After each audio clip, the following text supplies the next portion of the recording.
I talk to you about living a life without the captivity of guilt and regret so that you can use your self-worth to live an empowered, independent, and free life. And I will start off again by saying I am not a licensed counselor, psychologist, psychiatrist, but I'm a student of life, a healthcare professional who loves to research and loves to talk about anything and everything which involves living our best life. Best version of life, best intention of life, just best of anything. And so the question of the day today is how to forgive yourself. How do you forgive yourself? Is it easy? Is it hard? Is it because you're your own biggest critic that you find this hard?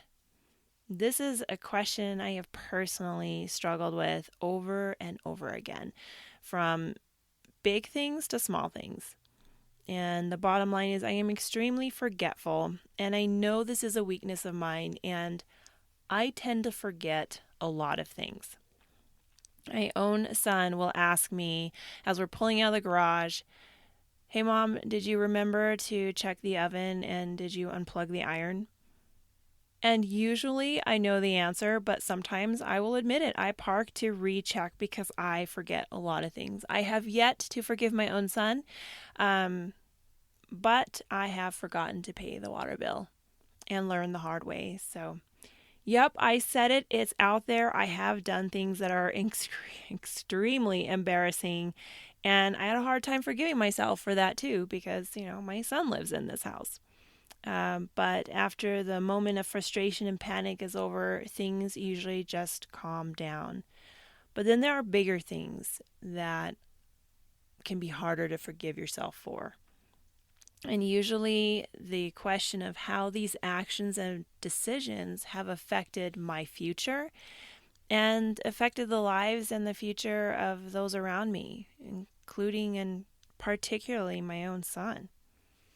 So just with everything, forgiving yourself starts with awareness. At least that's what Ross, Kendall, Matters, Mark, and Rye talk about in their article, which is a personological examination of self and other forgiveness in the 5-factor model.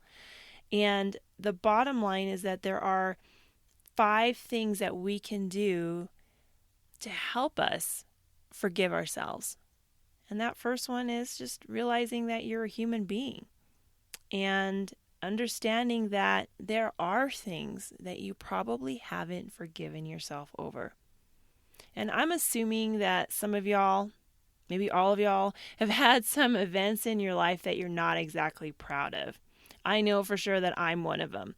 And there have even been episodes of my life that I have pushed so far out of my brain trying to forget them that I'm shocked when I remember them because I'm so appalled by my own actions.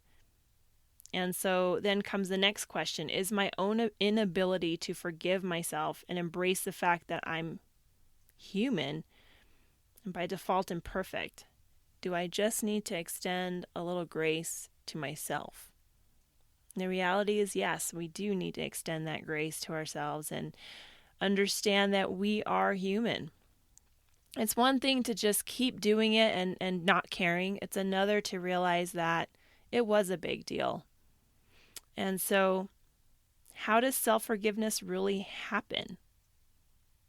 And one of those big steps is being aware you haven't done it. And is it worth holding on to? Figuring out, is it really worth holding on to? If it happened 10, 20, 30 years ago, the likelihood that the consequences are still in your life is there. It's always going to be there. But has the lesson been learned from that? Either the lesson for you directly or for those around you. Is that space it's holding in my past, is that past more important to hold in my present? Or can I be a better person, better friend, more present with the situation and the people involved right now and those in my future? It's a huge thing. And so there is another point, number 3, is that identify what the hurt is to treat it. My example of this is my issue with having gone into some serious debt. I have wanted to live the life of what the Joneses have. And not even just the Joneses, but the Smiths, the Johnstons, like any more Browns. I just wanted to live that life, and I wanted to have some of those things. And if I wanted them for myself, I got them. And if those around me that I loved wanted them, I got them also.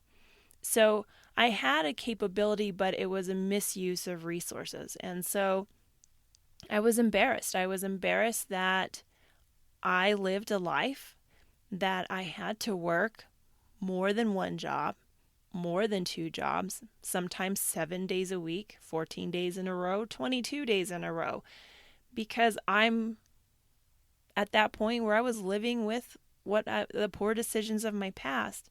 But I had to realize that that financial issue had nothing to do with finances. It had a lot to do with people pleasing.